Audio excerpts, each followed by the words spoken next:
যদি এবার ইরানে হামলা হয় তাহলে জবাব হবে আগের চেয়ে অনেক বেশি কঠোর, অনেক বেশি নিখুঁত।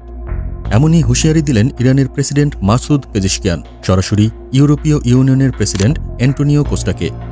কিন্তু প্রশ্ন হচ্ছে, ইরানের এই বার্তা কেবল কথার হুঁশিয়ারি, নাকি এটা পরমাণু যুদ্ধের আগাম ঘণ্টা? সম্প্রতি এক টেলিফোন আলাপে ইইউ প্রেসিডেন্টকে উদ্দেশ্য করে ইরানি প্রেসিডেন্ট বলেন, যদি ইরানের ওপর আরেকবার হামলা হয় তাহলে তার জবাব হবে নিখুঁতভাবে হিসেব করা এবং বহুগুণ বেশি কঠোর।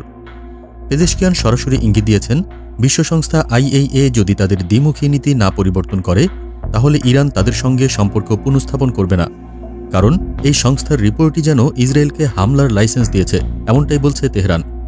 এর আগে জুনের শুরুতেই আইএইএ এর এক রিপোর্টে দাবি করা হয় ইরানের হাতে আছে প্রায় 450 কেজি ইউরেনিয়াম, যার 60% বিশুদ্ধ। এটাই যদি পৌঁছে যায় 90% বিশুদ্ধতায়, তাহলে সেটা পরমাণু বোমা তৈরির জন্য যথেষ্ট। এই রিপোর্ট প্রকাশের মাত্র এক সপ্তাহ পরেই 13 জুন ইসরায়েল শুরু করে ইরানি বিমান হামলা। জবাবে ইরানও পাল্টা ক্ষেপণাস্ত্র ছোড়ে ইসরায়েলের দিকে।